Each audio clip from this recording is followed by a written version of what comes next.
అనోరా అనే మూవీకి 5 ఆస్కార్ అవార్డులు వచ్చినాయి. ఇది అందరికీ తెలిసిందే. కానీ ఎందుకు వచ్చినాయి అంటే చాలా కారణాలు ఉండొచ్చు. యాక్చువల్గా ఈ మూవీ ఇంకా ఓటీటీలోకి రాలేదు కాబట్టి ఎక్కువ మంది చూసి ఉండకపోవచ్చు.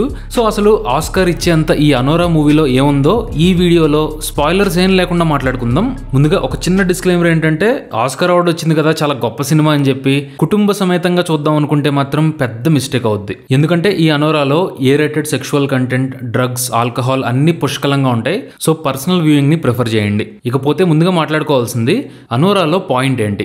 ఈ సినిమాలో కథ మొత్తం అనోరా అలియాస్ యానీ అనే ఒక అమ్మాయి చుట్టూ తిరుగుద్ది. ఈమె స్ట్రిప్ క్లబ్ లో పనిచేస్తుంది. బేసిక్ గా ఒక సెక్స్ వర్కర్ అనొచ్చు. అయితే అనుకోకుండా ఈ అమ్మాయిని ఒక రష్యన్ బిలియనీర్ కొడుకు పెళ్లి చేసుకుంటాడు. సో అక్కడి నుండి అనోరా లైఫ్ ఎలా టర్న్ అయింది అనేదే కథ. ఇకపోతే అసలు అనోరా మూవీకి ఆస్కార్ ఎందుకు వచ్చింది అని అడిగితే main reason Sean Baker the director. ఈయన గురించి మన వాళ్ళకి ఎక్కువ తెలియకపోవచ్చు. ఎందుకంటే టిపికల్ హాలీవుడ్ స్టూడియో సిస్టంలో కాకుండా ఇండిపెండెంట్గా పర్సనల్గా ఆయనకి కనెక్ట్ అయ్యే సినిమాలు తీసే ఫిల్మ్ మేకర్. ఇంతకుముందు tangerine, Florida project, red rocket అనే సినిమాలు చేశారు.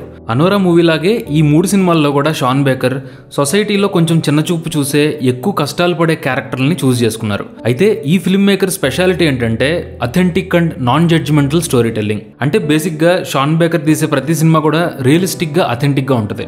సాధ్యమైనంత వరకు తక్కువ బడ్జెట్లో, రియల్ లొకేషన్స్లో ఆల్మోస్ట్ ఒక డాక్యుమెంటరీ చూస్తున్నాం అనే ఫీలింగ్ వచ్చేలాగా సినిమా చేస్తారు.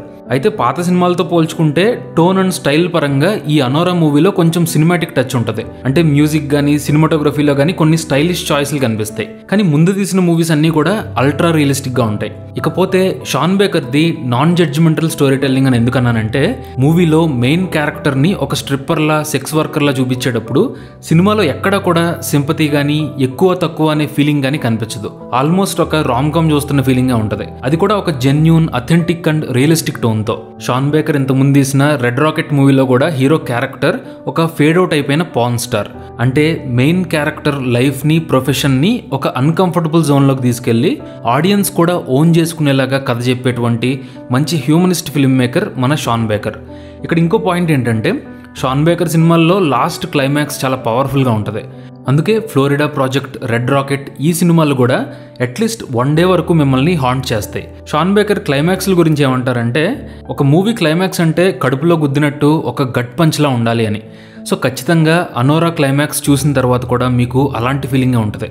ఇకపోతే ఆస్కార్ అకాడమీ మెంబర్స్కి అనోరా ఎందుకు నచ్చిందంటే, కాన్స్ అప్రూవల్ అండ్ కాంపిటీషన్. మీకు గుర్తుంటే కనుక ఇంతకుముందు పారాసైట్ అనే సినిమాకి కూడా కాన్స్ ఫిల్మ్ ఫెస్టివల్లో ఫస్ట్ ప్రైజ్ వచ్చిన తర్వాత ఆస్కార్ బజ్ స్టార్ట్ అయింది. సేమ్ ఇలాగే అనోరా మూవీ మీద కూడా కాన్స్ ఫిల్మ్ ఫెస్టివల్కి వెళ్ళక ముందు ఎలాంటి ఎక్స్పెక్టేషన్స్ లేవు. కానీ వన్స్ ఆ కాంపిటీషన్లో ఫస్ట్ ప్రైజ్ వచ్చిన తర్వాత స్లోగా ఆస్కార్ బజ్ క్రియేట్ అయింది. అలాగే దీంతో పాటు ఎక్కువ నామినేషన్స్ వచ్చిన బ్రూటలిస్ట్, ఎమిలియా పెరెజ్, కాంక్లేవ్ ఇలాంటి సినిమాల మీద కొంత పోలరైజేషన్ స్టార్ట్ అయింది. సో ఫైనల్ గా అన్ని విధాల అందరికీ నచ్చిన ఒక ఆనెస్ట్, ఇండిపెండెంట్ సినిమా విన్ అయింది. మూవీ లవర్స్, చివరిగా ఒక మాట చెప్తాను, it's an explosive, bitter sweet and hopeful movie. Miss అవ్వకండి. అఫ్ కోర్స్ ఆ ఏ రేటెడ్ సీన్ల వల్ల, కెయాటిక్ అట్మాస్ఫియర్ వల్ల డెఫినెట్గా మూవీ అందరికీ కనెక్ట్ అవ్వకపోవచ్చు. కానీ క్లైమాక్స్ చూసిన తర్వాత అట్లీస్ట్ 1 మినిట్ అయినా సరే అనోరా క్యారెక్టర్ గురించి మీరు ఆలోచిస్తారు. డెఫినెట్గా డైరెక్టర్ షాన్ బేకర్ అలాగే యాక్టర్ మైకీ మ్యాడిసన్ ఇద్దరూ కూడా ఆస్కర్కి 100% డిజర్వ్డ్ అనిపిస్తుంది. సో తప్పకుండా చూడండి. I hope you like this video. Thanks for watching.